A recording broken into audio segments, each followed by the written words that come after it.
سامعین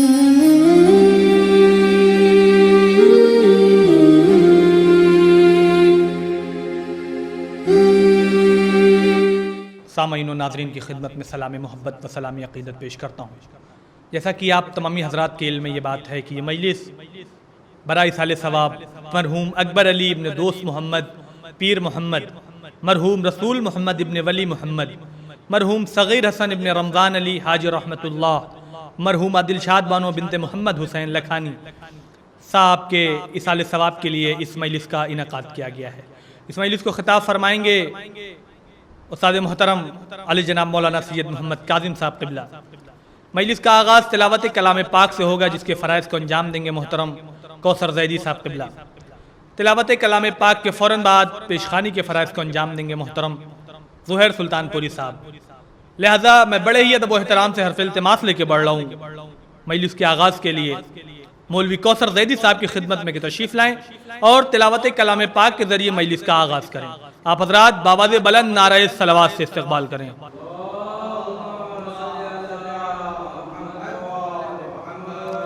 اعوذ باللہ من الشیطان الرجیم،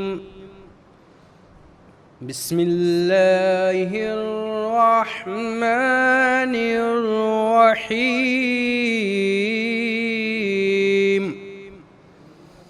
تبارک الذی بیدہ الملک وہو علی کل شیء قدیر، الذی خلق الموت والحیاة لیبلوکم ایکم احسن عملا وهو العزيز الغفور، الذي خلق سبع سماوات طباقا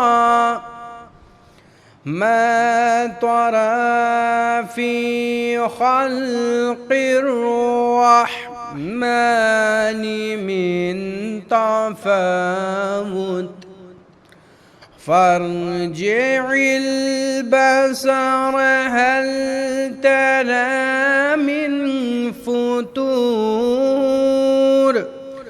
ثم ارجع البصر كرتين ينقلب إليك البصر خاسئا وهو حسير،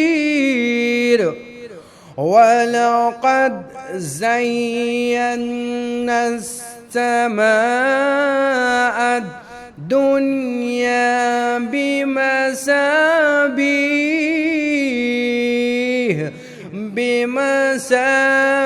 بمصابيح وجعلناها رجوما للشياطين وأعتدنا لهم عذاب السعير، وللذين كفروا بربهم عذاب جهنم وبئس المصير، إذا ألقوا فيها سمعوا لها شهيقا وهي تفور، تكاد تميز من الغيظ كلما ألقي فيها فوج سألهم خزنتها ألم يأتكم نذير قالوا بلى قد جاءنا نذير فكذبنا وقلنا ما نزل الله من شيء إن أنتم إلا في ضلال كبير إن أنتم إلا في ضلال كبير صدق الله العلي العظيم.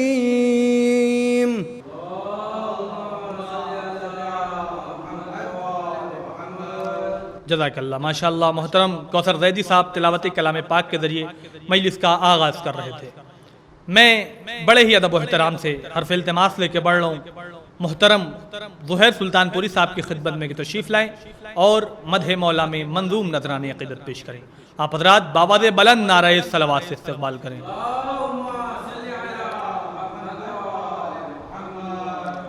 ابھی باقی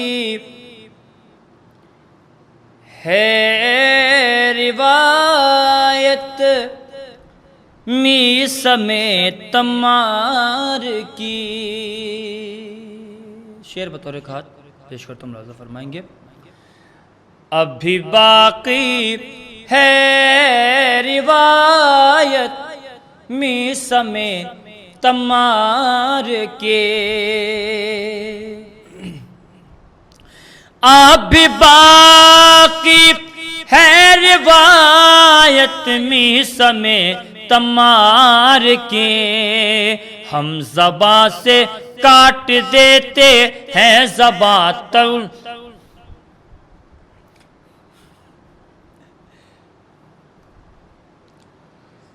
ایک بابا سے بلند نعرہ صلوات اللہم صلی علی محمد و آل محمد. ایک مطلب اشعار پیش کرتا ہوں، ملاحظہ فرمائیں گے.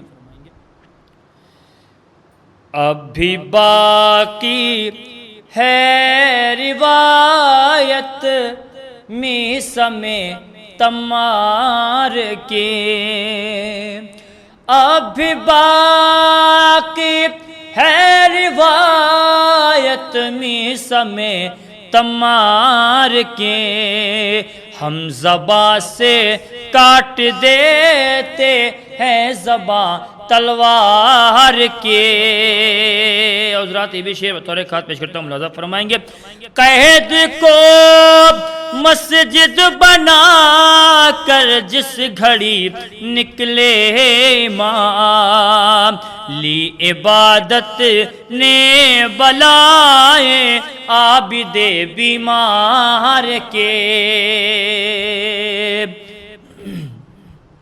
لی عبادت نے بلائے عابد بیمار کے.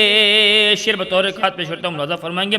خاک کیپ جائے گی تیری سلطنت کو اے یزید، خاک کیپ جائے گی تیری سلطنت کو اے یزید، فاطمہ کا لال بیٹی حیدر کرار کے، فاطمہ کا لال بیٹی حیدر کرار کے. حضرات بھی شعر بطور خاص پیش کرتا ہوں، ملاحظہ فرمائیں گے. کم سنی سے ہی اٹھایا پرچم عباس کو، کم سنی سے ہی اٹھایا پرچم عباس کو، اس لیے صحبت نہیں پائی کسی مکار کے، اس لیے صحبت نہیں پائی کسی مکار کے. روز کہتے رہتے ہو تم آنسوؤں پر اعتراض، روز کہتے رہتے ہو تم آنسوؤں پر اعتراض، بات کیوں کرتے نہیں ہو سانپ کی اور غار کے، بات کیوں کرتے نہیں ہو غار کی، سانپ کی اور غار کے، 6 مہینے کا مجاہد آ گیا ہے داشت میں، شعر بطور ایک ہاتھ پیش کرتے ہیں، ملاحظہ فرمائیں گے، 6 مہینے کا مجاہد آ گیا ہے داشت میں، تھی ادا چلنے کی ایسی عابد بیمار کے، تھی ادا چلنے کی ایسی عابد بیمار کی۔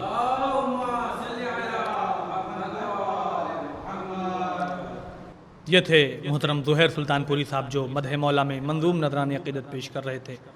قبل اس کے کہ میں حرف التماس لے کے بڑھوں، استاد محترم کی خدمت میں آپ حضرات سے مؤدبانہ و مخلصانہ گزارش ہے، 1 مرتبہ سورہ الحمد اور 3 مرتبہ سورہ توحید کی تلاوت فرما کر مرحوم اکبر علی ابن دوست محمد پیر محمد، مرحوم رسول محمد ابن ولی محمد، مرحوم صغیر حسن ابن رمضان علی حاج رحمت اللہ اور مرحومہ دلشاد بانو بنت محمد حسین لکھانی صاحب کی روح کو بخش دے۔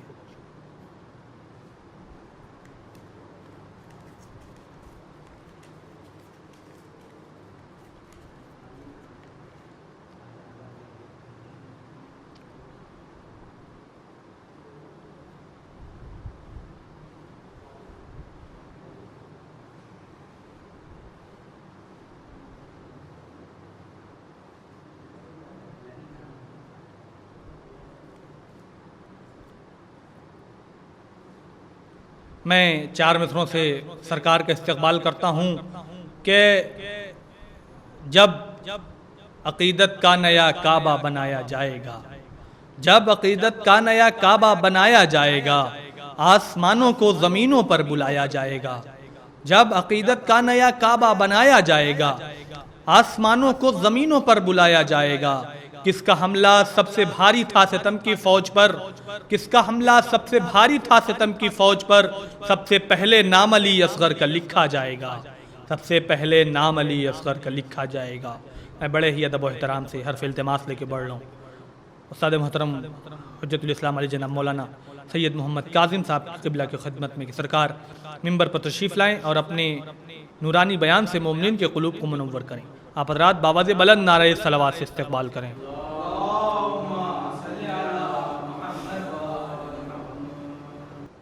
لا حول ولا قوة إلا بالله العلي العظيم أعوذ بالله من الشيطان الرجيم بسم الله الرحمن الرحيم الحمد لله رب العالمين بارئ الخلائق أجمعين باعث الأنبياء والمرسلين الصلاة والسلام والتحية والإكرام على البشير النذير السراج المنير مولانا ونبينا وشفيعنا إن شاء الله أبي القاسم مصطفى محمد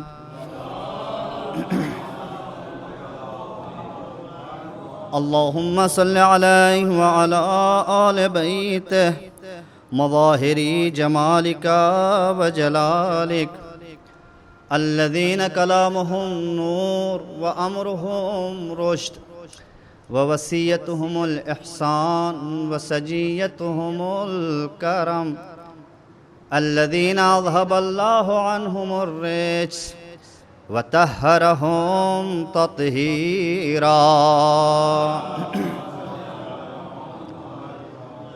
ولعنة الله على أعدائهم الشاكين فيهم والمنحرفين عنهم أجمعين. أما بعد، فقد قال الصادق عليه السلام: بذل مهجته فيك ليستنقذ عبادك من الجهالة والحيرة الزلالة. صلوات بر محمد وآلہ.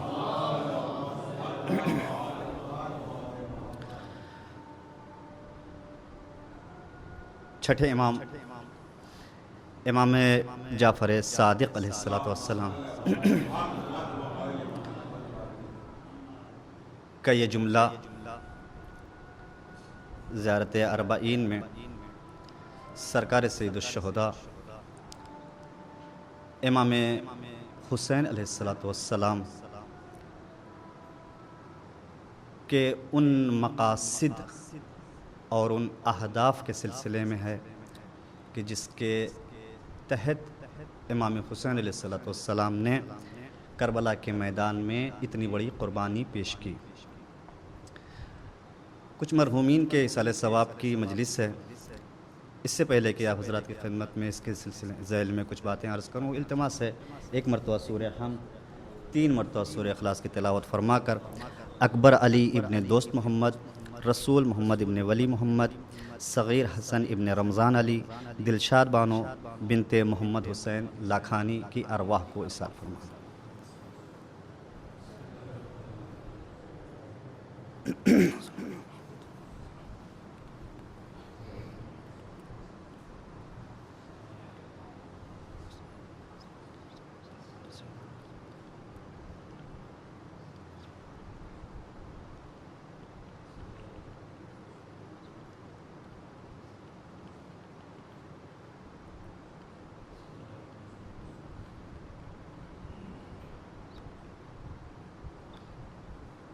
اللہم صلی اللہ.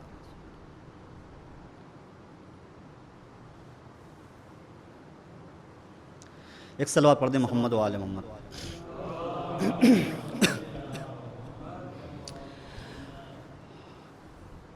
سرکار سید الشہداء امام حسین علیہ السلام نے کربلا کے میدان میں بہت ہی عظیم قربانی کو پیش کیا. چونکہ ماہ مبارک محرم قریب ہے، تیاریاں ہو رہی ہیں عزاداری کے لیے. یہ جو قربانی امام حسین علیہ السلام نے پیش کی ہے کربلا کے میدان میں، اس کے بہت سے اہداف اور مقاصد تھے. امام حسین علیہ السلام نے خود بھی صاف لفظوں میں بیان فرمایا ہے کہ ہم جو یہ قربانی پیش کر رہے ہیں اس کا مقصد کیا ہے، کیوں ہم کربلا جا رہے ہیں اور کیوں ہم یہ قربانیاں پیش کر رہے ہیں. خرجت لطلب الاصلاح فی امت جدی رسول اللہ. مولا کیوں جا رہے ہیں کربلا، مدینہ کیوں چھوڑ رہے ہیں؟ امام فرما رہے ہیں اس لیے نکل رہا ہوں تاکہ میرے نانا کی امت کی اصلاح ہو جائے. اريد ان اامر بالمعروف وانہا عن المنکر. مقصد میرا ہے کہ امر بالمعروف کروں اور نہی عن المنکر. یہ وہ مقاصد ہیں جو سرکار سید الشہداء نے خود بیان فرمائے ہیں کہ ہم کربلا کیوں جا رہے ہیں اور یہ قربانیاں کیوں دے رہے ہیں. بصرے والوں کو خط لکھا سرکار سید الشہداء نے،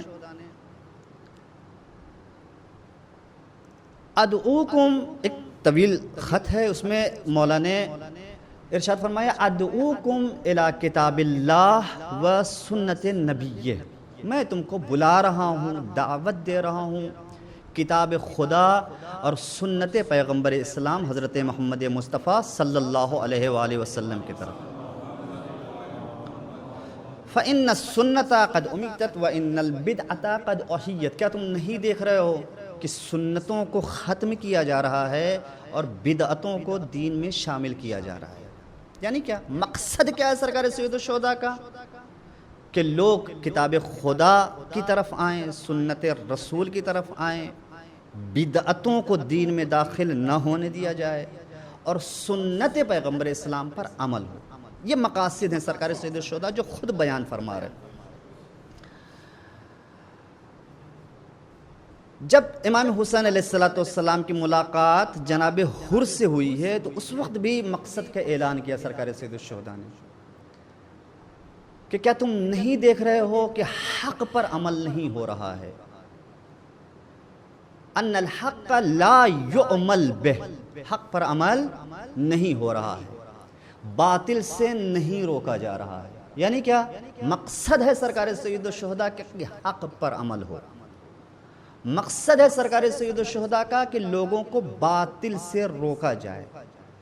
غور کر رہے ہیں؟ یہ مقاصد ہیں کہ جن کے تحت امام حسین علیہ السلام نے کربلا کے میدان میں قربانی. کوئی شخصی لڑائی یزید سے نہیں تھی امام حسین علیہ السلام کی، کوئی شخصی معاملہ نہیں تھا. یہ وہ عظیم مقاصد تھے کہ جن کے لیے امام حسین علیہ السلام کربلا کے میدان میں آئے. وَعَلَى الْإِسْلَامِ، یہ بھی ایک مقصد، وَعَلَى الْإِسْلَامِ السلام، ایسے اسلام کا فاتحہ پڑھ لینا چاہیے، ایسے اسلام پر حسین کا آخری سلام. اِذْ بُلِيَتِ الْأُمَّةُ بِرَاعٍ مِثْلَ یزید، کہ جس کی زمام یزید جیسے چرواہے کے ہاتھ میں آ جائے. یعنی یزید ایسا نہیں ہے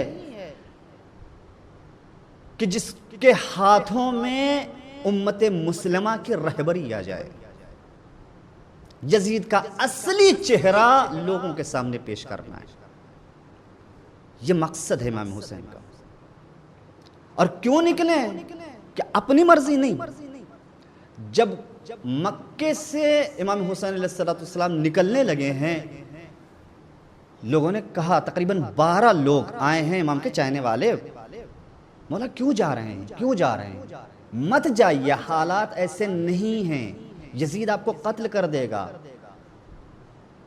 امام علیہ السلام نے کہا کہ خدا مجھے شہید دیکھنا چاہتا ہے، خدا مجھے شہید دیکھنا چاہتا ہے. مولا اپنی قربانی دے دیجئے، اپنی شہادت سے دین کو بچا لیجئے. اگر خدا کی یہ مرضی ہے، خواتین کو نہ لے کر جائیے. امام نے فرمایا خدا ان کو اسیر دیکھنا چاہتا ہے. یعنی کیا؟ یہ پورا قیام کربلا جو مدینے سے نکلے ہیں امام حسین علیہ السلام اور جو کربلا میں قربانی پیش کی ہے، یہ پورا قیام مرضی الہی کے عین مطابق تھا. خدا کی مرضی یہ تھی کہ اس طریقے کی قربانی پیش کی جائے.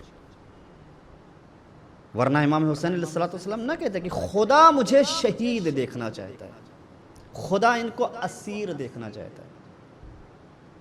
اتنے عظیم مقاصد. اور کیا ہے مقصد سرکار سید الشہداء کا؟ اشہد انک قد اقمت الصلاۃ وآتیت الزکاۃ وامرت بالمعروف ونہیت عن المنکر. ہم گواہی دیتے ہیں کہ نمازوں کو آپ نے قائم کیا. یہ مقاصد تھے سرکار سید الشہداء کے. روزے کو بچانا، نماز کو بچانا، امر بالمعروف کو بچانا، نہی عن المنکر کو بچانا، سنت محمدی پر عمل کرنا. یہ تمام مقاصد ہیں، عظیم مقاصد ہیں کہ جن کے تحت امام حسین علیہ السلام کربلا کے میدان میں آئے. اور یقین جانیے عزیزان گرامی، یہ ان تمام مقاصد کو حاصل کرنے کے لیے سرکار سید الشہداء کے پاس واحد راستہ یہ تھا کہ وہ کربلا کے میدان میں اپنی قربانی پیش کریں. ورنہ یہ مقاصد حاصل نہیں ہو سکتے تھے. وہ کس طریقے سے؟ ایک صلوات پڑھیں محمد و آل محمد. یہ تمام مقاصد، چاہے وہ نماز کا قیام ہو، روزے کو بچانا ہو، امر بالمعروف کرنا ہو، نہی عن المنکر کرنا ہو، یزید کا اصلی چہرہ لوگوں کے سامنے پیش کرنا ہو، حق پر عمل کرنا، اور جتنے مقاصد جو اشارتاً صرف آپ حضرات کی خدمت میں میں نے عرض کیے ہیں، ان تمام مقاصد کے حفاظ، ان تمام مقاصد کو حاصل کرنا یہ منحصر ہو گیا تھا حسین کی قربانی پر۔ واحد راستہ یہ تھا کہ امام حسین علیہ السلام کربلا میں آئیں اور اپنی جان کی قربانی پیش کریں۔ اس کی طرف اشارہ کر رہے ہیں چھٹے امام جعفر صادق علیہ السلام۔ زیارت اربعین اب حضرات پڑھتے ہیں، زیارت اربعین میں جملہ ہے، کیوں کربلا میں امام حسین علیہ السلام نے قربانی پیش کی؟ بذلا محجتہ فیکا، اے خدا ہم گواہی دیتے ہیں۔ اس کے پہلے اور بھی جملے ہیں زیارت اربعین میں، امام فرماتا ہے اے خدا ہم گواہی دیتے ہیں، بذلا محجتہ فیکا، کہ میرے جد حسین نے تیری راہ میں اپنی جان کی قربانی دی۔ کیوں؟ لیستنقذ عبادک من الجہالہ، تاکہ یہ تیرے بندوں کو جہالت سے نکال سکیں۔ بذلا محجتہ فیکا، تیرے راہ میں حسین نے قربانی دی، لیستنقذ عبادک من الجہالہ، تاکہ لوگ جہالت سے نکل سکیں، والحیرۃ الضلالہ، اور گمراہ کرنے والی حیرت سے لوگ اپنے کو باہر نکال سکیں۔ جب تک لوگ جہالت سے نہیں نکلیں گے نہ امر بالمعروف قائم ہو سکتا ہے، نہ نہی عن المنکر قائم ہو سکتا ہے، نہ نمازیں قائم ہو سکتی۔ جتنے مقاصد تھے سرکار سید الشہداء کے، ان تمام مقاصد کا حصول منحصر تھا کہ امت مسلمہ بیدار ہو جائے، امت مسلمہ اپنے کو جہالت سے نکال سکے۔ اسی لیے سرکار سید الشہداء نے ایک صلوات پڑھ دی محمد وآل محمد پر۔ دیکھیں دو راستے تھے، پوری توجہ، دو راستے تھے، یا تو یہ کہ سرکار سید الشہداء جتنے لوگ تھے ان سب کو اکٹھا کرتے، اور جو لڑنے والے تھے جناب عباس تھے، جناب مسلم ابن عقیل اور چوتھے امام، یہ بہت شجاع حضرات تھے، ان کو جنگ کی اجازت دیتے اور مکمل طریقے سے جنگ ہوتی اور یزید کو قتل کر دیتے۔ ایک راستہ یہ تھا، لیکن اس راستے کے ذریعے سے جو اصل مقاصد تھے سرکار سید الشہداء کے وہ حاصل نہ ہوتے۔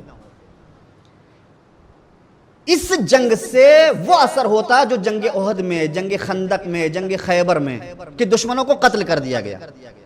لیکن اصل مقصد سرکار سید الشہداء کا دشمن کو مارنا نہیں ہے، توجہ کیجئے گا، اصل مقصد دشمن کو قتل کرنا نہیں ہے، اصل مقصد یہ ہے کہ اس امت کو اتنا بیدار کر دو کہ اس کے درمیان دشمن کی شخصیت پامال ہو جائے،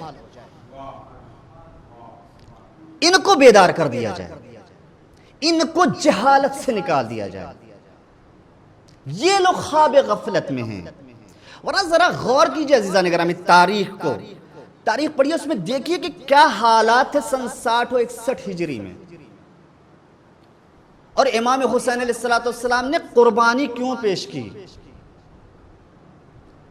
کیا اس وقت جب 28 رجب کو امام حسین علیہ السلام مدینے سے نکل رہے تھے تو کیا مدینے میں مسلمان نہیں تھے؟ کثیر تعداد میں مسلمان موجود تھے مدینے میں، لیکن لوگ کہاں تھے؟ کتنے لوگ آئے ہیں امام حسین علیہ السلام کے ساتھ؟ کتنے لوگ نکلے ہیں سرکار سید الشہداء کے ساتھ کہ ہم بھی چلیں گے آپ کے ساتھ کربلا میں، اپنی جان کو قربان کریں گے؟ کہاں تھے یہ مسلمان؟ کلمہ گو تھے، رسول اللہ کا کلمہ پڑھتے تھے، احترام کرتے تھے۔ خواب جہالت میں، خواب غفلت میں۔ مکے میں مسلمان نہیں تھے، بھرا پڑا تھا مکہ، کوفے میں مسلمان نہیں تھے، ہر جگہ تھے، لیکن نواز رسول 28 رجب کو مدینے سے نکل رہا ہے صرف چند افراد۔ کیوں؟ جہالت کا شکار، خواب غفلت میں ہیں۔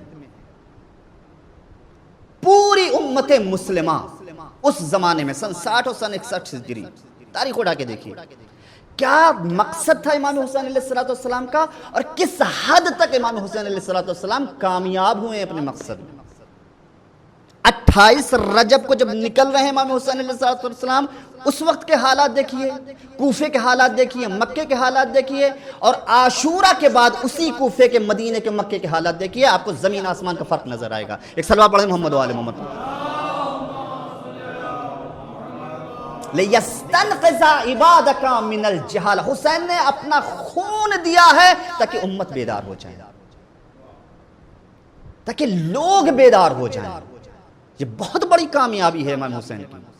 پوری امت مسلمہ، جتنے بھی مسلمان تھے اس زمانے میں، 4 گروہ میں تقسیم تھے، 4 طریقے کے لوگ تھے۔ ایک قبیلہ وہ تھا، ایک گروہ وہ تھا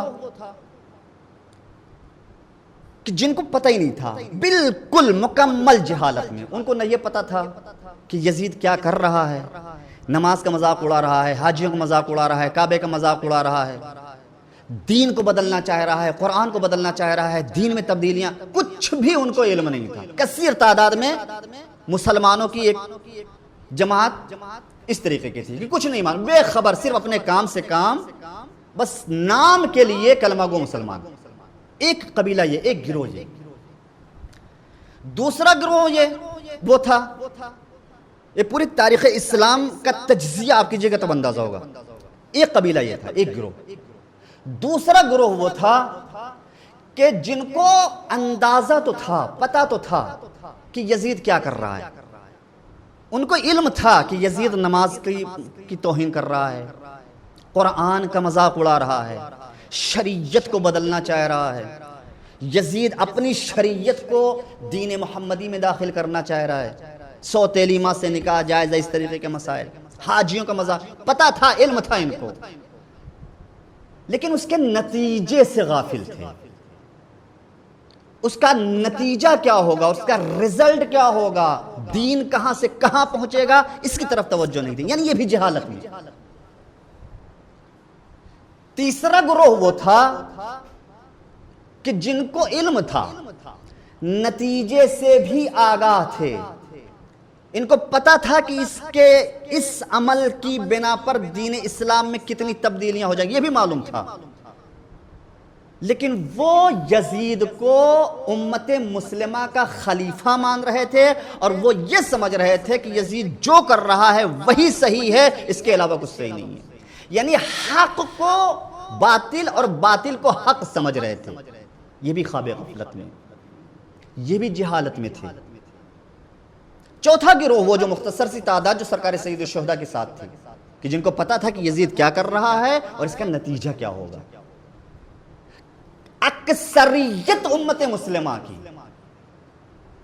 جس میں زیادہ تر لوگ شامل تھے، جہالت کا شکار تھے، خواب غفلت میں تھے، یا تو معلوم نہیں تھا، یا جانتے تھے نتیجے سے واقف نہیں تھے، یا نتیجے کا بھی علم تھا، لیکن یزید کو چونکہ امت مسلمہ کا خلیفہ سمجھ رہے تھے، اس لیے اس کو سچ مان رہے تھے، اس باطل کو حق مان رہے تھے۔ مقصد یہ ہے سرکار سید الشہداء کا کہ یہ جو پوری امت مسلمہ تقریباً اس جہالت کا شکار ہے، اس کو اس جہالت سے نکال دیا جائے تاکہ لوگ باطل کو باطل اور حق کو حق کہنا شروع کر دیں۔ ایک صلوات پڑھ دیں محمد و آل محمد۔ یہ تھا مقصد امام حسین علیہ السلام، کہ اس امت کو جہالت سے نکالا جائے، اور اس پوری امت مسلمہ کو اس جہالت سے نکالنے کے لیے عزیزو واحد راستہ یہ تھا، کیونکہ حسین ہر جگہ ہر مسلمان کے پاس جا کر تقریر کر کے خطبہ دے کر نہیں سمجھا سکتا، اثر بھی نہ ہوتا اتنا۔ پوری امت کو اگر یہ لوگ اس جہالت کا شکار نہ ہوتے تو نواز رسول 28 رجب کو تنہا مدینے سے نہ نکلتا۔ اگر اس جہالت میں نہ ہوتے تو کوفے والے حسین کا ساتھ دیتے، مسلم کے ساتھ دغا نہ کرتے، جہالت کا شکار تھے۔ امام حسین علیہ السلام جو آئے ہیں کربلا کے میدان میں، جو قربانی دے رہے ہیں، مقصد یزید کو قتل کرنا نہیں ہے، مقصد ہے اس امت کو بیدار کر دیا جائے، اس امت کو جہالت سے نکالا جائے. جب یہ امت جہالت سے نکلے گی تب یہ سمجھے گی حق کیا ہے باطل کیا ہے. پھر یزید اپنے کسی مقصد میں کامیاب نہیں ہو سکتا. یزید کیوں اپنے مقصد میں کامیاب ہو رہا تھا؟ جو چاہ رہا تھا وہ کر رہا تھا. ممبر پر بیٹھ کے وہ آ کے نماز کا مذاق اڑا رہا ہے، ممبر پر بیٹھ کے حاجیوں کا مذاق اڑا رہا ہے، ممبر پر بیٹھ کر دین اسلام کا مذاق اڑا رہا ہے. کیوں؟ کیونکہ اس کو پتا ہے کہ یہ سب جاہل ہیں، یہ سب ان کو خبر نہیں، خواب غفلت میں ہیں یہ لوگ. حسین نے کہا نہیں، میں ان کو بیدار کروں گا، میں ان کو جہالت سے نکالوں گا. بذلا محجتہ فیکا. چھٹے امام فرماتے ہیں کہ میرے جد نے اس لیے قربانی دی تاکہ اس امت کو جہالت سے نکالا جائے. کیسے نکالا جائے جہالت سے؟ یہ غفلت کس طریقے سے دور کی جائے؟ کہا قربانی کے ذریعے سے. اپنی جان کی قربانی دینی ہے. جان کی قربانی جب دیں گے تب لوگ متوجہ ہوں گے کہ یزید کون ہے، حسین کون ہے. خطیب اکبر علی اللہ مقامہ ایک مثال انہی نے، اس کو یہاں پر میں عرض کرتا ہوں تاکہ بات بالکل واضح ہو جائے کہ ایک جان کی قربانی سے کس طریقے سے حسین نے پوری امت کو بیدار کیا. ایک جوان نے دیکھا، ریلوے لائن تھی، گزر رہا تھا، اس نے دیکھا کہ کچھ دشمنوں نے، اس کا صرف ایک جز میں آپ کی خدمت میں جو میرے موضوع سے متعلق ہے، اس نے دیکھا کہ کچھ دشمنوں نے ریلوے ٹریک کو اس طریقے سے کاٹ دیا ہے کہ اگر کوئی ٹرین ادھر سے گزرے گی تو جتنے مسافر ہوں گے سب کے سب گہری کھائی میں چلے جائیں گے، گر جائیں گے، سب ختم ہو جائیں گے. اور وہ تنہا، اس کا ایک دوست ساتھ میں ہے اور وہ ہے. اس نے کہا کہ یہ اس طریقے سے جو بھی ٹرین ادھر سے آئے گی، اور وقت بھی ہو چکا ہے ایک فاسٹ ٹرین آنے کا، کہا کیسے بچایا جائے، راستہ کیا ہے؟ تو اس نے اپنے دوست سے کہا کہ میں نے سنا ہے کہ اگر کوئی انسان ٹرین سے کٹ کر مر جاتا ہے تو ڈرائیور کی نگاہ اگر اس پر پڑ جاتی ہے تو اس کے احترام میں کچھ دیر کے لیے گاڑی کو روک دیتا ہے. کہا تو ارادہ کیا ہے؟ کہا چلو اس طرف چلتے ہیں جس طرف سے ٹرین آنے والی ہے. مقصد کیا ہے اس کا؟ پوری توجہ. اس کا مقصد کیا ہے اس بچے کا؟ تاکہ جتنے لوگ اس ٹرین میں سوار ہیں ان کی جان بچائی جائے. جان کیسے بچائی جائے گی؟ جو یہ جانتا ہے کہ ادھر خطرہ ہے، اس خطرے سے وہ مسافر آگاہ نہیں ہے. ان کی جہالت کو دور کرنا ہے، ان کو بتانا ہے کہ جہاں تم جا رہے ہو وہاں خطرہ ہے. لیکن یہ جہالت کیسے دور ہوگی؟ ان کو اس جہالت سے کیسے نکالا جائے؟ کہا ہم چلتے ہیں. آگے آئے، جیسے ٹرین آئی اس نے چھلانگ لگائی، ٹرین سے کٹ کے مرا، اور ڈرائیور نے جیسے گاڑی روکی اس کے دوست نے بتایا کہ یہ خودکشی اس نے نہیں کی ہے، تم لوگوں کی جہالت کو دور کرنا چاہ رہا ہے. اس نے اپنی قربانی اس لیے دی تاکہ تم لوگ آگاہ ہو جاؤ کہ سامنے خطرہ ہے. توجہ کر رہے ہیں عزیزان گرامی؟ تاکہ تم لوگ متوجہ ہو جاؤ، تاکہ تم لوگ آگاہ ہو جاؤ کہ جہاں تم جا رہے ہو تمہاری جان کو خطرہ ہے. لیکن اس جہالت کو دور کرنے کے لیے اسے اپنی جان کی قربانی دینی پڑی. عزیزان گرامی، اس زمانے میں سن 60 ہجری میں، سن 61 ہجری میں بھی مسئلہ یہی تھا. یزید پورے امت مسلمہ کو، پورے دین اسلام کو ختم کرنا چاہ رہا تھا، لیکن امت جاہل تھی، امت غافل تھی. امام حسین علیہ السلام نے اس امت کو خواب غفلت سے بیدار کرنے کے لیے اپنی جان کی قربانی دی تاکہ یہ امت بیدار ہو جائے. ایک صلوات پڑھ دیں محمد و آل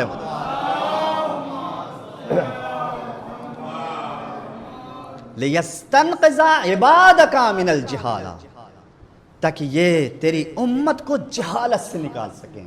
نتیجہ کیا ہوا اس کا؟ حسین نے جان کی قربانی دے دی. اب دیکھیے نتیجہ.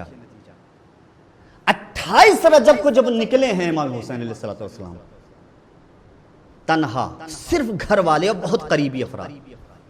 مدینے کا یہ حال، پورا مدینہ مسلمانوں سے بھرا ہوا تھا، جہالت کا شکار تھے.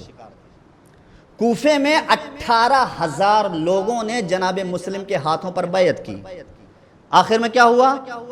تنہا چھوڑ دیا جناب مسلم کو.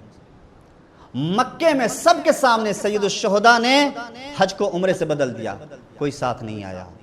لیکن عاشورہ کے بعد وہی مدینہ جہاں سے نواسہ رسول خاموشی سے نکلا تھا، کسی نے ساتھ نہیں دیا تھا، قتل شہادت امام حسین علیہ السلام کے بعد سب سے پہلے اسی مدینے سے آواز انقلاب بلند ہوئی. فرق کیا ہوا؟ یہ اثر کہاں سے ہوا؟ بذل محجتہ فیکا لیستنقذ عبادک من الجہالہ، یہ جہالت کو دور کیا ہے امام حسین علیہ السلام نے، خواب غفلت کا شکار تھے، اس غفلت کو ختم کیا۔ جس کوفے کے لوگوں نے 18,000 لوگوں نے بیعت کرنے کے بعد جناب مسلم کا ساتھ چھوڑ دیا تھا کربلا کے پہلے، لیکن کربلا کے بعد وہی کوفے والے ہیں، وہی بیعت کرنے والے ہیں کہ جو جناب مختار کے ساتھ مل کر قاتل حسین سے ہم بدلہ لے رہے ہیں۔ تبدیلی کیسے آئی؟ بذل محجتہ فیکا لیستنقذ عبادک من الجہالہ۔ مکے سے بھی آواز انقلاب بلند ہوئی، کیوں؟ حسین کی قربانی کا اثر تھا، حسین کی شہادت کا اثر تھا۔ اسی لیے چھٹے امام امام جعفر صادق علیہ السلام فرماتے ہیں، امام فرماتے ہیں کہ میرے جد حسین نے قربانی دی تاکہ یہ امت بیدار ہو جائے، اور حسین علیہ السلام کی یہ قربانی فقط اور فقط مرضی الہی کی تھا۔ اسی لیے فرمایا تھا خدا مجھے شہید دیکھنا چاہتا ہے، خدا مجھے شہید دیکھنا چاہتا ہے۔ زینب و ام کلثوم کو خدا اسیر دیکھنا چاہتا ہے۔ کیوں؟ فرما رہے ہیں کہ یہ جو نکلے ہیں ہم مدینے سے، یہ جو کربلا جا رہے ہیں، جو اپنی قربانی پیش کر رہے ہیں، اس میں حسین کی اپنی کوئی مرضی نہیں ہے، یہ تمام عمل مرضی الہی کے مطابق ہے۔ یہی وجہ عزیزان گرامی، آپ دیکھیے پورا قیام عاشورہ، پورا قیام کربلا، جب 11 محرم کو اہل حرم کو اسیر کیا گیا تو ظالموں نے کہا کہ ان کو اور اذیت پہنچائی جائے، ان کو اور تکلیف پہنچائی جائے، ہاتھوں میں رسیاں ڈال دی گئیں، اور جب لے جایا جانے لگا، جناب زینب سلام اللہ تاریخ بتاتی ہے کہ اس طرف سے جناب زینب کو لے کر چلے ہیں کہ جہاں پر امام حسین علیہ السلام کی پامال شدہ لاش تھی۔ اب دیکھیے مصائب میں یہ سب باتیں عرض ہوتی ہیں، لیکن دیکھیے کیا مقصد کیا تھا حسین علیہ السلام کا، اور کیا کردار رہا ہے ان لوگوں کا۔ اعلان کر رہے ہیں، بتا رہے ہیں کہ یہ پورا قیام کربلا مرضی الہی کے مطابق، دین بچانا ہے، شریعت بچانی ہے، قرآن بچانا ہے، امت کو بیدار کرنا ہے، لے کر چلیں۔ جناب زینب تاریخ کہتی ہے کہ جیسے ہی پہنچی ہے جناب زینب سلام اللہ، ایسے حالات ہیں کہ پورا مقتل اپنوں کی لاشوں سے بھرا ہوا ہے، لیکن اس عالم میں بھی جناب زینب اپنے مقصد کو بیان کر رہی ہیں۔ ربنا تقبل منا هذه القربہ، پروردگار ہماری اس قربانی کو قبول فرما۔ یعنی کیا؟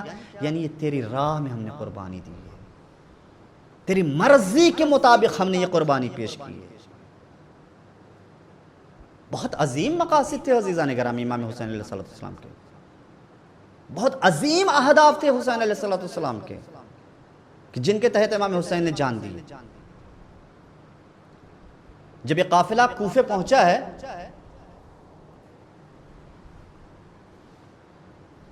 ابن زیاد کا دربار ہے، اہل حرم کو یہ ملعون بلاتا تھا دربار میں بغیر کسی وجہ کے، 2-3 گھنٹہ 4 گھنٹہ اس سے کچھ دیر تک کھڑا کر کے پھر کہتا تھا جاؤ، کوئی کام نہیں ہے، خدا لعنت کرے اس پر۔ ایک دن یہ منبر پہ بیٹھا ہوا تھا ملعون، کہتا ہے جناب زینب سلام اللہ علیہ کو مخاطب کر کے کہ تمہارے خدا نے تمہارے ساتھ کیا کیا؟ پوری توجہ، حسین کا مقصد کیا تھا؟ مدینے سے نکلنے کا، کربلا آنے کا، نماز بچ جائے، روزہ بچ جائے، دین پر عمل ہو، حق پر عمل ہو، باطل کو ٹھکرایا جائے، امر بالمعروف قائم ہو جائے، نہیں انل منکر قائم ہو جائے۔ یہ سب مقاصد تھے سرکار سید الشہداء کے، اور یہ تمام مقاصد کیسے حاصل ہوتے ہیں؟ قربانی کے ذریعے سے۔ وہ ملعون کیا کہہ رہا ہے جناب زینب سے؟ جناب زینب کون ہے؟ خطیب نہج البلاغہ شہزادی ہیں۔ کہتا ہے تمہارے خدا نے تمہارے ساتھ کیا کیا؟ مقصد کیا ہے؟ کہہ رہا ہے کربلا میں تمہارے بھائی کو قتل کر دیا گیا، بیٹوں کو قتل کر دیا گیا، بھتیجوں کو قتل کر دیا گیا، پورا گھر لوٹ لیا گیا، خیموں میں آگ لگا دی گئی. اس کی طرف اشارہ ہے. حضرت زینب سلام اللہ علیہ نے کیا جواب دیا؟ جیسے اس نے کہا کہ تمہارے خدا نے تمہارے ساتھ کیا کیا، جناب زینب فرماتی ہیں ما رأیت منہ الا جمیلا. ہماری جانیں قربان ہو جائیں جناب شہزادی زینب سلام اللہ علیہ کی عظمتوں پر. وہ کہتا ہے کربلا میں کیا ہوا؟ خیمے جلا دیے گئے، بھائی کو قتل کر دیا گیا، بیٹوں کو قتل کر دیا گیا، لاش پر گھوڑے دوڑا دیے گئے، اسیر کر لیا گیا تم کو. جناب زینب کہتے ہیں ما رأیت منہ الا جمیلا. ہم نے اس پورے واقعے میں خوبصورتی اور اچھائی کے علاوہ کچھ دیکھا ہی نہیں. ایک سلوات پڑھیں محمد و آل محمد پر. ہم نے پورے واقعے میں خوبصورتی کے لیے، خوبصورتی اور اچھائی کے سوا کچھ دیکھا ہی نہیں. عجیب ہے. کس کا جملہ ہے؟ جناب زینب کا جملہ ہے. ما رأیت منہ الا جمیلا. ہم نے کچھ بھی نہیں دیکھا سوائے خوبصورتی کے. کیا مطلب ہے شہزادی؟ بھائی کا قتل ہونا، بھتیجوں کا قتل کیا جانا، بیٹوں کا قتل کیا جانا، خیموں میں آگ کا لگایا جانا، لاش پر گھوڑے دوڑائے جانا، یہ اچھائی ہے، یہ خوبصورتی ہے. جی عزیزان گرامی، لیکن اگر کربلا کو آپ جناب زینب کی نظر سے دیکھیں گے، اس معرفت کی منزل پر آ کے دیکھیں گے، تب اندازہ ہوگا کہ اس میں سب کچھ خوبصورتی ہے. نہیں تو ورنہ شہزادی زینب سلام اللہ علیہ کبھی نہ فرماتی. فرما رہے ما رأیت منہ الا جمیلا. ہم نے فقط خوبصورتی دیکھی. زینب کا مقصد اس جملے سے اشارہ ان اہداف و مقاصد کی طرف کرنا تھا کہ جن کے تحت امام حسین علیہ السلام نے قربانی دی. مقاصد بہت عظیم تھے سرکار سید الشہداء کے. نماز بچ جائے، روزہ بچ جائے، قرآن بچ جائے، 1,24,000 انبیاء کی محنتیں بچ جائیں، حق پر عمل ہو. یہ تمام مقاصد ہیں. ان تمام مقاصد کا حصول منحصر تھا حسین کی قربانی پر. وہ صرف ظاہری نظر سے کربلا کو دیکھ رہا ہے، اس لیے جناب زینب سے کہہ رہا ہے کہ تمہارے خدا نے تمہارے ساتھ کیا کیا. لیکن جناب زینب کی نظر ان مقاصد کی طرف ہے، اور بڑے مقصد کو حاصل کرنے کے لیے ہمیں کبھی کبھی چھوٹی قربانیاں دینی پڑتی ہیں. سلوات پڑھیں محمد و آل محمد پر.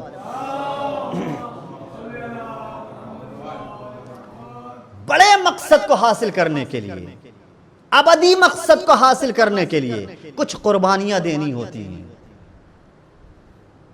اکثر اس موقع پر مثال عرض کرتا ہوں کہ جان کو خطرہ اگر ہو جائے، ہاتھ میں پوائزن ہو جائے، ڈاکٹر کہیں کہ اگر تم کو زندہ رہنا ہے تو تمہیں اس ہاتھ کی قربانی دینی ہوگی، تو انسان جان کو بچانے کے لیے ہاتھ کو کٹوا دیتا ہے. کیوں؟ کیونکہ مقصد عظیم ہے، جان بچانی ہے. بغیر اس ہاتھ کا کاٹا جانا، ہاتھ کی قربانی، یہ درد ہے، تکلیف ہے، خوبصورتی نہیں ہے. لیکن چونکہ مقصد عظیم ہے، جب تک یہ ہاتھ نہیں کٹے گا جان نہیں بچے گی. اس لیے خوشی خوشی انسان اپنے ہاتھ کو کٹوانے کے لیے تیار ہو جاتا ہے. سرکار سید الشہداء کے مقاصد بہت عظیم تھے. نماز کو بچانا، روزے کو بچانا، حج کو بچانا، امر بالمعروف نہی عن المنکر، لوگوں کو جہالت سے نکالنا، حق پر عمل کرنا، باطل سے روکنا، یہ سب مقاصد ہیں. اصلاح امت، یہ سب مقاصد ہیں. ان کی حفاظت کرنی ہے، اس کے لیے قربانی دینی ہے. ابن زیاد نے جب کربلا کو اپنی جہالت سے دیکھا تو اسے صرف یہ ظاہری چیزیں نظر آئیں، قتل ہوتے لوگ نظر آئے، جلتے ہوئے خیمے نظر آئے. اس لیے اس نے کہا کہ تمہارے خدا نے تمہارے ساتھ کیا کیا. لیکن جب جناب زینب اس کو جواب دے رہی ہیں تو زینب اپنے معرفت کی بلندی سے کربلا کو دیکھ رہی ہیں. زینب کو اندازہ ہے کہ ان قربانیوں کے نتیجے میں دین بچ رہا ہے، شریعت بچ رہی ہے، قرآن بچ رہا ہے، پیغمبروں کی محنتیں بچ رہی ہیں. اس لیے زینب کہہ رہی ہیں ما رأیت منہ الا جمیلا. ہم نے خوبصورتی اور اچھائی کے علاوہ کچھ دیکھا ہی نہیں. ایک سلوات پڑھ دیں محمد و آل.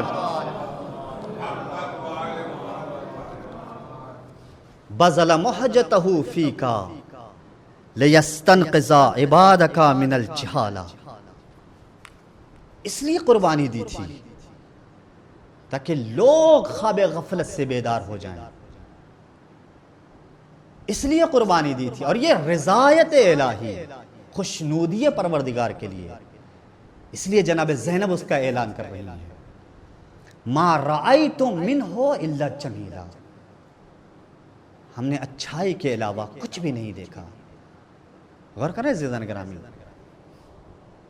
سرکار سید الشہداء کے بہت سے مقاصد تھے، ان مقاصد میں ایک مقصد یہ بھی تھا تاکہ لوگ جہالت سے نکلیں اور یزید کا اصلی چہرہ دیکھ لیں، سمجھ جائیں کہ یہ کون ہے. جب باطل کو پہچان جائیں گے تو حق کی عظمت کا اندازہ ہو جائے گا. اس کام کے لیے امام حسین علیہ السلام نے خود کربلا کے میدان میں اپنی قربانی دے دی، لیکن باطل کا اصلی چہرہ پہچانوانا ہے، ان ظالموں کا اصلی چہرہ پہچانوانا ہے. اس کے لیے حسین علیہ السلام نے اہتمام کیا ہے. صلوات پڑھ دیں محمد و آل محمد پر.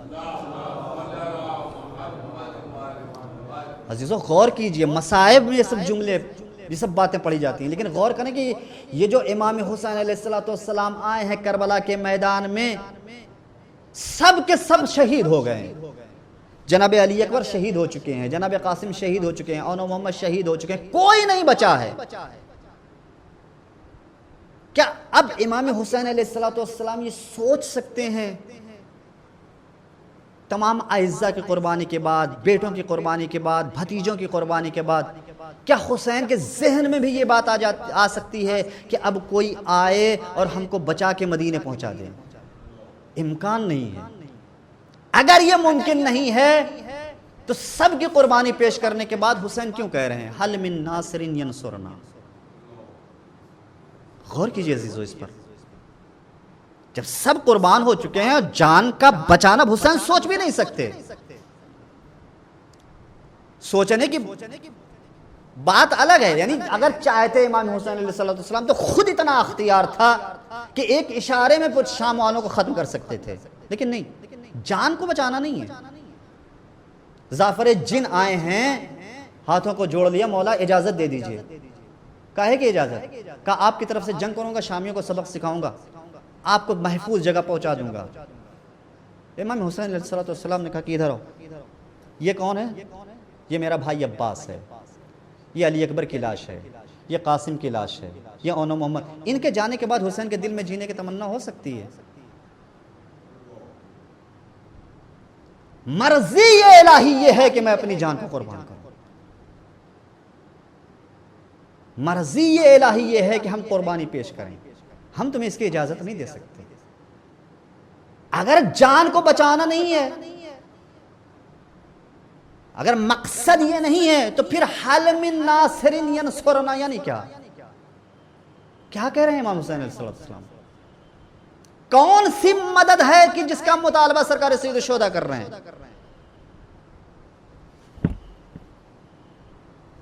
ان مقاصد کے لیے حسین کو مددگار کی ضرورت ہے کہ جن کے لیے آپ حسین نے اپنی جان کو قربان کیا. مقاصد کیا تھے؟ اصلاح امت. اس کا سلسلہ قیامت تک رہے گا. ہم نے اپنی جان کو قربان کر دیا ہے، جب بھی اصلاح امت کی ضرورت آئے اس کے لیے ہمیں مددگار کی ضرورت ہے. امر بالمعروف نہی عن المنکر کرنے کے لیے میں نکلا ہوں، اس میں ہمیں تمہاری مدد کی ضرورت ہے. حل من ناصر ینصرنا، اس کام میں تم میں سے کون ہے جو ہماری مدد کرے گا؟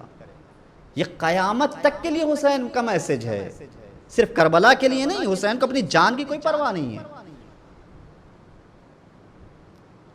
قیامت تک کے مسلمانوں کو خطاب کر رہے ہیں، تمہاری مدد کی ضرورت ہے. اشہد انک قد اقمت الصلاۃ وآتیت الزکاۃ وامرت بالمعروف ونہیت عن المنکر. ہم نے اپنا کام کر دیا، ہم نے نمازوں کو قائم کر لیا، لیکن نمازوں پر خطرہ منڈراتا رہے گا. حل من ناصر ینصرنا،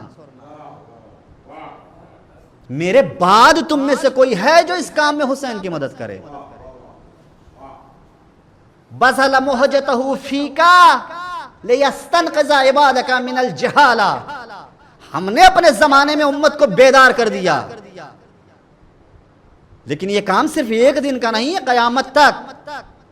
هَلْ مِن نَاصِرٍ يَنْصُرُنَا، تم میں سے کون ہے کہ جو اس راستے پر چلے، جب بھی ضرورت آئے حسین بن کر کھڑا ہو جائے۔ وَعَلَى الْإِسْلَامِ السَّلَامِ اِذْ بُلِيَتِ الْأُمَّةُ بِرَاعٍ مِثْلَ يَزِيدَ، مثل یزید کہہ رہے ہیں، ایک سوات پڑھیں محمد و آل محمد پر۔ غور کیجئے گا امام حسین علیہ السلام کے جملے پر، مثل یزید کہہ رہے ہیں، یزید نہیں کہہ رہے ہیں۔ مثل یزید یعنی کیریکٹر بیان کر رہے ہیں، نام نہیں۔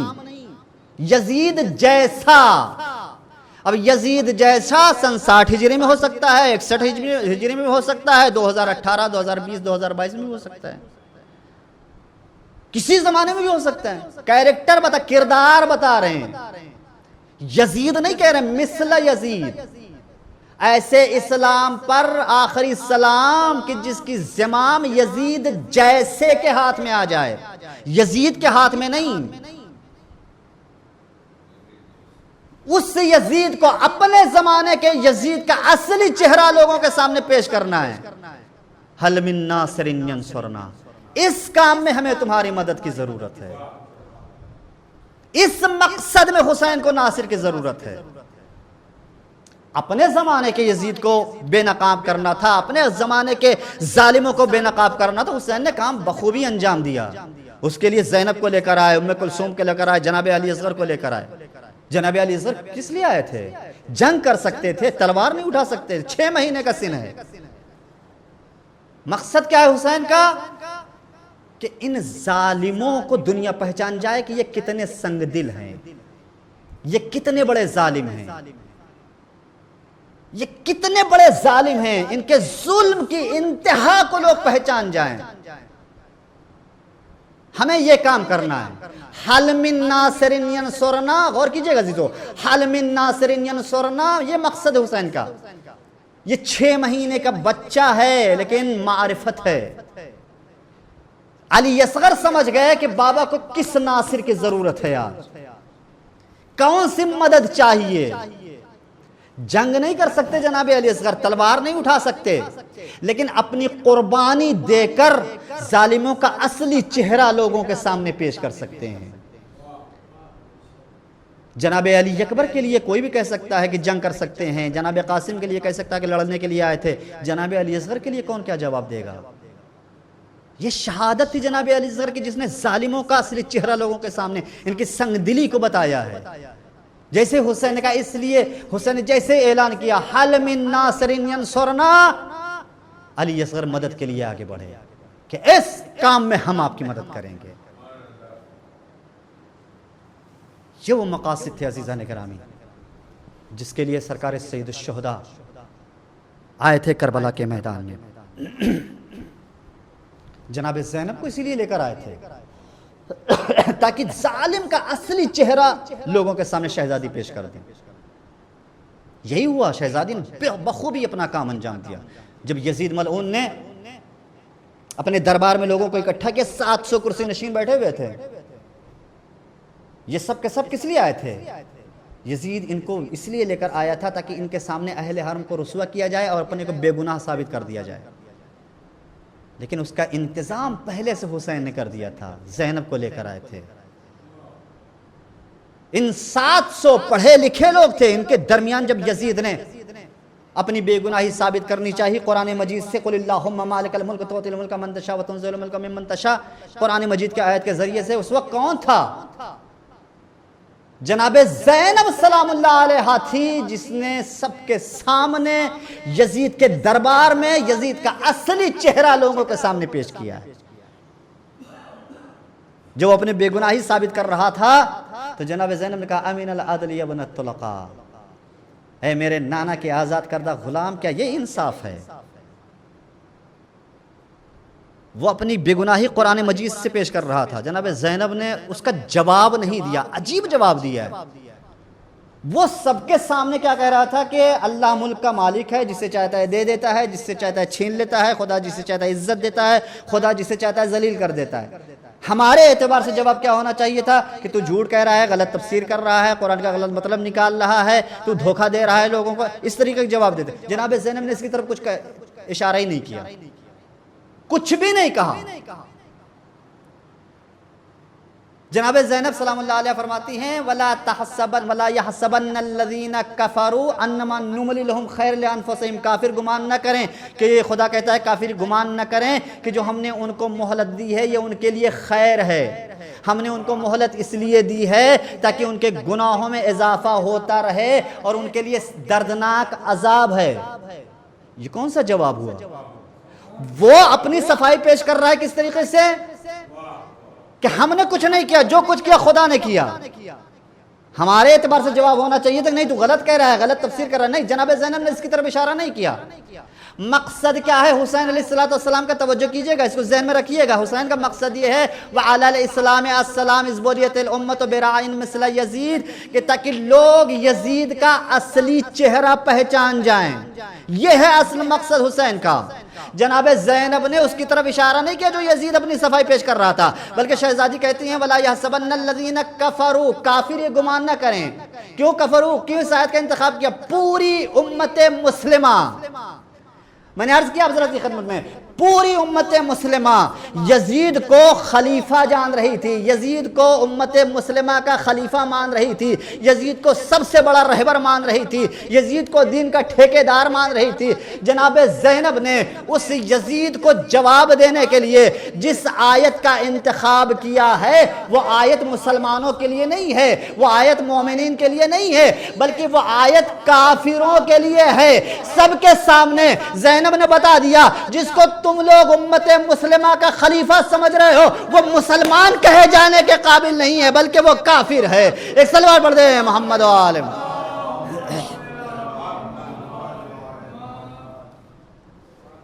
یہ مقصد حسین علیہ السلام، اس طریقے سے اہتمام کیا، انتظام کیا ہے۔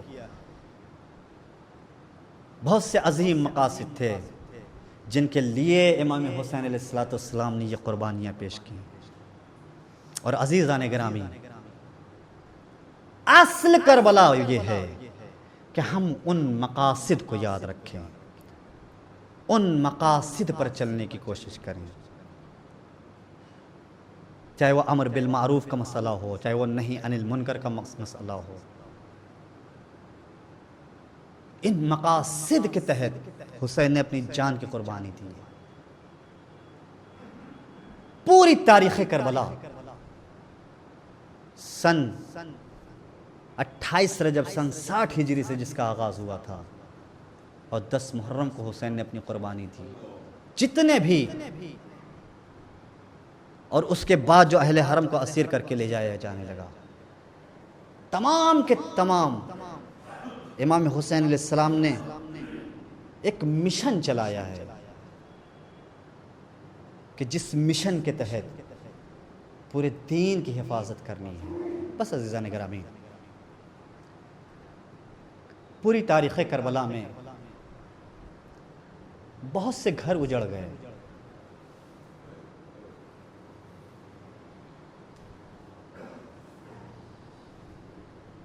کئی گھر برباد ہو گئے اس کربلا میں۔ جناب زینب سلام اللہ علیہا کو کربلا کے بعد کوئی ماں کہنے والا نہیں تھا، گود اجڑ گئی تھی۔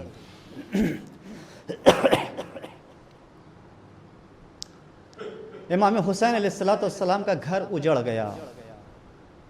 یہ وجہ ہے کہ جب اربعین کے موقع پر جناب رباب سے کہا ہے جناب زینب نے کہ شہزادی چلیے، تو رباب نے جناب زینب کی طرف دیکھا کہ شہزادی آپ جائیے، کم سے کم عبداللہ زندہ ہیں، میری تو مانگ بھی اجڑ گئی، میری تو گود بھی ویران ہو گئی۔ جناب عباس کا گھر اجڑ گیا، حسین کا گھر اجڑ گیا، زینب کا گھر اجڑ گیا۔ ام البنین مرثیہ پڑھا کرتی تھی، اے مدینے والو مجھے ام البنین نہ کہو، کیونکہ ام البنین کا مطلب ہے بیٹوں کی ماں. اب میرا کوئی بیٹا ہی نہیں رہا, مجھے ام البنین نہ کہا کرو. غور کر رہے عزیزان کرام, بہت سے گھر ہیں اجڑ گئے جو کربلا کی تاریخ میں, لیکن کربلا میں ایک گھر ایسا اجڑا کہ دوسرے گھر اس کے مقابلے میں نہیں ہے. وہ گھر کس کا ہے؟ ابھی کچھ دن پہلے جن کی شہادت کی تاریخ گزری ہے, جناب مسلم. 4 بیٹے تھے, ایک بیٹی. جناب زینب کا گھر اجڑا لیکن عبداللہ موجود ہیں. حسین کا گھر اجڑا, زین العابدین موجود ہیں, امام باقر موجود ہیں. جناب عباس کے بیٹے اولاد موجود ہیں. تاریخ اٹھا کے دیکھیے عزیزو, 4 بیٹے تھے جناب مسلم کے. 2 باپ کے ساتھ کوفہ آئے تھے, 2 ماں کے ساتھ کربلا گئے تھے. ایک بیٹی تھی جناب مسلم کی. پورا گھر اجڑ گیا جناب مسلم کا. 2 بیٹے کربلا میں شہید ہوئے. جناب مسلم کی جو بیٹی تھی, جن کو رقیہ کے نام سے جو مشہور ہیں, جب تمام شہید ہو گئے سب کے سب شب عاشور شام غریباں, تو یہ بچی خیمے سے نکلی ہے جناب مسلم کی. خیموں میں آگ لگی تھی, خیمے سے باہر نکلی, ظالموں کے گھوڑے دوڑ رہے تھے, بچی بیچ میں آ گئی. رات کی تاریکی میں جب جناب زینب ام کلثوم بچوں کو تلاش کرنے کے لیے نکلی ہیں, تو کیا دیکھا؟ مسلم کی یتیمہ. اجرکم علی اللہ, خدا آپ کو کسی غم میں نہ رلائے سوائے غم اہل بیت علیہ السلام کے. 2 بیٹے جناب مسلم کے آئے تھے کوفے باپ کے ساتھ. ان کا کیا حال ہوا؟ جب جناب مسلم آئے ہیں کوفہ عزیزان گرامی, امام حسین نے بھیجا تھا جناب مسلم کو اپنا سفیر بنا کر. حالات اس وقت بہت اچھے تھے. 18,000 لوگوں نے بیعت کی تھی جناب مسلم کے ہاتھوں پر. خط لکھ دیا جناب مسلم نے کہ مولا حالات بہت اچھے ہیں. اس کے بعد کیا ہوا؟ جناب مسلم کچھ دن کے بعد پھر اس طریقے کی افواہ پھیلا دی گئی. جب دارالامارہ کا محاصرہ کیا جناب مسلم نے ان لوگوں کے ساتھ, کچھ ہی دیر میں صبح کے وقت محاصرہ کیا ہے, شام ہوتے ہوتے صرف چند افراد بچے ہیں جناب مسلم کے ساتھ, چند لوگ بچے ہیں. تو اب کیا کیا جائے؟ جناب مسلم کا مغرب کا وقت ہو چکا ہے, چلو چل کے نماز پڑھتے ہیں. مسجد میں آئے نماز ادا کرنے کے لیے. تاریخ کہتی ہے اس سے تقریباً 30 لوگ تھے نماز میں. اس کے پہلے پورا لشکر تھا, صرف 30 لوگ بچے ہیں. مغرب کی نماز ختم ہوئی, کچھ لوگ چلے گئے. عشاء کی نماز ختم ہو گئی, آدھے سے زیادہ لوگ چلے گئے. اب کیا کریں؟ جناب مسلم نے کہا مجھے اپنی جان کی پرواہ نہیں ہے, میں چاہتا ہوں کہ کسی طریقے سے مولا کو بتا دیا جائے کہ مولا کوفہ نہ آئیے, مولا کوفہ نہ آئیے. کہا کیا کریں گے, کیسے؟ کہا کوئی مجھے راستہ بتا دے. کہا مین راستہ تو بند ہے, نہر کی طرف سے جا سکتے ہیں. کہا کوئی مجھے راستہ بتا سکتا ہے؟ کچھ لوگ چلے ساتھ میں جناب مسلم کے ساتھ, لیکن کچھ دور چلے تھے. حالات اتنے خراب تھے کہ جانے کے بعد اب جو پلٹ کر جناب مسلم نے دیکھا تو ایک بھی آدمی جناب مسلم کے ساتھ نہیں تھا. ٹہل رہے ہیں, انجانا راستہ ہے, نہیں سمجھ میں آ رہا ہے. ٹہلتے ٹہلتے ایک مرتبہ جناب مسلم اس گھر دروازے پر بیٹھے ہیں. طوع نام ہے مومنہ کا, بیٹھے ہیں. تاریخ کہتی ہے کہ ایک مرتبہ وہ مومنہ نکلی ہے. کون ہے آپ, کہاں کیوں یہاں بیٹھے ہیں؟ حالات اچھے نہیں ہیں, چلے جائیے. جا کے کہہ کے وہ گھر میں واپس چلی گئی. کچھ دیر کے بعد پھر دروازہ کھولا, دیکھا جوان اسی طریقے سے نہیں پہچان رہی ہے کون ہے. پھر اسی طریقے سے بیٹھے ہوئے ہیں. ایک مرتبہ طوع کہتی ہے کہ اے جوان, مجھے اچھا نہیں لگتا, میری غیرت اس بات کا گوارا نہیں کرتی کہ کوئی جوان میرے دروازے پر بیٹھا رہے, چلے جاؤ اپنے گھر. ایک مرتبہ جناب مسلم نے کہا کہ جس کا کوئی گھر نہ ہو وہ کہاں جائے. کہا کون ہے آپ؟ کہا مسلم ابن عقیل. تڑپ گئی, مولا غلطی ہو گئی, مولا معاف کریے گا. بس عزیزو گھر میں گئے, نماز ادا کی. تاریخ کہتی ہے کہ کچھ آنکھ لگ گئی تھی جناب مسلم کی. اٹھے, انا للہ و انا الیہ راجعون. کیا ہوا؟ کہا رسول اللہ کو خواب میں دیکھا ہے. کہا بہت جلد ملاقات کرو گے. بس عزیزو پوری شہادت نہیں پڑھنی ہے. جناب مسلم کو لے کر آیا گیا. گرفتار کر لیا گیا. عجیب جنگ کی ہے, دیباچہ کربلا کہا جاتا ہے جناب مسلم کو. عجیب جنگ کی ہے. ابن زیاد کے دربار میں بلایا گیا, کہا امیر کو سلام کرو. کہا میرے حسین کے علاوہ میرا کوئی امیر نہیں ہے. کچھ گفتگو ہوئی, کچھ وصیتیں کی. اس کے بعد ابن زیاد ملعون کہتا لے جاؤ ان کو دارالامارہ سے پھینک دیا جائے. بلندی پر لے کر آئے, 2 رکعت نماز پڑھی. اس کے بعد ایک ظالم بدلہ لینا چاہ رہا تھا, اس نے جب جناب مسلم کو دھکا دیا ہے, بلندی سے نکلنے لگے, آواز دیا السلام علیکہ یا ابا عبداللہ, السلام علیکہ یا ابن رسول اللہ. آقا حسین غلام کا سلام قبول کیجئے. بس عزیزان گرامی یہ آواز جناب حسین کے کانوں سے ٹکرائی, انا للہ و انا الیہ راجعون. اجرکم علی اللہ, خدا آپ کو کسی غم میں نہ رلائے سوائے غم اہل بیت علیہ السلام کے. بس عزیزو آخری جملے اور مجلس ختم ہو رہی ہے. 2 بیٹے تھے جناب مسلم کے, عبداللہ اور ابراہیم. ان کو گرفتار کر کے ابن زیاد کے زندان میں ڈال دیا گیا. عبداللہ ایک مشکور نام کا ایک مومن تھا جو زندان کا داروغہ تھا. کچھ دن تک اس کو نہیں اندازہ ہوا. کچھ دن کے بعد اس کو پتا چلا کہ یہ یتیمان مسلم ہیں. ان کو جیسے ہی اس کو پتا چلا, کہا شہزادو ہم کو پہلے معلوم نہیں تھا, ہم کو اندازہ نہیں تھا, ہم معافی چاہتے ہیں. اب چاہیں تو آپ زندان میں رہیں, کوئی تکلیف نہیں پہنچائے گا, لیکن اگر آپ جانا چاہتے, جناب مسلم شہید ہو چکے ہیں, یہ بچے زندان میں ہیں. کہا اب کوئی آپ کو تکلیف نہیں پہنچائے گا, لیکن اگر جانا چاہتے ہیں تو ہم آپ کے لیے, چاہے ہم کو قتل کر دیا جائے, ہم زندان کا دروازہ آپ کے لیے کھول دیتے ہیں. لیکن یہ بچے عزیزو جب نکلے ہیں جناب مسلم کے یتیم, تو ان کو کچھ پتا نہیں تھا. کہا ہم ماں سے ملنے کے لیے جانا چاہ رہے ہیں, ہمیں اپنی ماں کی بہت یاد آ رہی ہے. رات کی تاریکی میں یہ بچے نکلے ہیں, ایک پورا کوفہ ٹہل رہے ہیں, لیکن راستہ نہیں ملا. صبح ہوتے ہوتے ایک درخت پر جا کر بیٹھ گئے. وہ کنیز آئی ہے, اس بچے کو دیکھا. ان بچوں کو حارث ملعون کی کنیز تھی. ایک مرتبہ بچوں کو جیسے دیکھا کنویں میں, ان بچوں کا چہرہ دیکھا, کأنہما قمران یلمعان فی الماء, ایسا لگ رہا تھا کہ چاند ہیں جو چمک رہے ہیں. کون ہو تم, اس حالات میں یہاں پر کیا کر رہے ہو, اپنے گھر چلے جاؤ. کہا ہمارا کوئی گھر نہیں ہے. گفتگو ہوئی, اندازہ ہو گیا کہ یہ یتیمان مسلم ہیں. بس عزیزو آخری جملے لے کر آئی ہے. ایک مرتبہ وہ مومنہ تھی, کہا تم یتیمان مسلم ہو, خدمت کی. اس کے بعد ایک حجرے میں بند کر دیا. کہا خاموش رہنا, میرے شوہر کو پتہ نہ چلے. لیکن جیسے ہی حارث ملعون کو اندازہ ہوا, تاریخ کہتی ہے بالوں کو پکڑ کر یہ ملعون بچوں کو لے کر آیا, صبح ہی لے کر جانے لگا. ایک مرتبہ ایک خطیب, ایک ذاکر, معتبر ذاکر نے پڑھا ہے کہ جب یہ بچے جانے لگے, ایک مرتبہ ان بچوں نے کہا کہ ہمیں اور کسی چیز کی, اپنی جان کی پرواہ نہیں ہے, بس ہمیں ماں کی بہت یاد آ رہی ہے.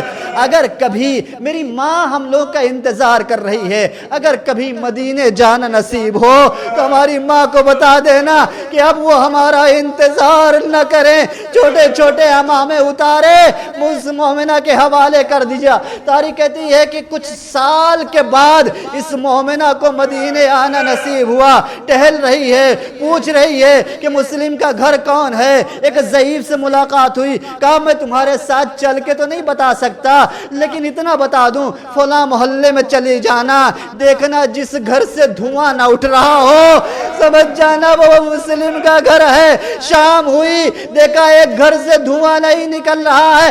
گھر میں داخل ہوئی, صحن خانہ میں زوجہ مسلم بیٹھ کر فریاد کر رہی ہیں, بی بی محمد و ابراہیم کا پرسہ قبول کرو, گھر سے دھواں کیوں نہیں اٹھ رہا ہے. آواز دی اے مومنہ, 2 بچے کربلا میں, بیٹی کربلا میں, میرے وارث کو کوفے میں شہید کر دیا گیا. 2 بچوں کا انتظار کر رہی تھی, آج ان کی شہادت کی خبر. الا لعنت اللہ علی القوم الظالمین وسيعلم الذين ظلموا أي منقلب ينقلبون إنا لله وإنا إليه راجعون رضا بقضائه وتسلیما لأمره. پر الہ ہماری اس مختصر سی عبادت کو قبول فرما. یا اللہ مزید عزائے حسینی کی توفیق عنایت فرما. پروردگار جب تک زندہ در اہل بیت سے وابستہ رکھنا, مرنے کے بعد جوار معصومین میں جگہ عنایت فرما. جن مرحومین کے ایصال ثواب کی مجلس کا ثواب ان کی روح کو عائد و حاصل فرما, ان کے درجات کو بلند فرما. التماس ہے ایک مرتبہ سورہ حمد 3 مرتبہ سورہ اخلاص کی تلاوت فرما کر اکبر علی ابن دوست محمد، رسول محمد ابن ولی محمد، صغیر حسن ابن رمضان علی، دلشاد بانو بنت محمد حسین لاکھانی کی ارواح کو ایصال فرما دیں۔ بسم اللہ الرحمن الرحیم، الحمدللہ رب العالمین الرحمن الرحیم، ایاک نعبد و ایاک نستعین، اہدنا الصراط المستقیم صراط الذین انعمت علیہم غیر المغضوب علیہم ولا الضالین۔ بسم اللہ الرحمن الرحیم، قل هو اللہ احد اللہ الصمد لم یلد ولم یولد ولم یکن له کفوا احد۔ قل هو اللہ احد اللہ الصمد لم یلد ولم یولد ولم یکن له کفوا احد۔ قل هو اللہ احد اللہ الصمد لم یلد ولم یولد ولم یکن له کفوا احد۔ صلی اللہ علیہ وسلم۔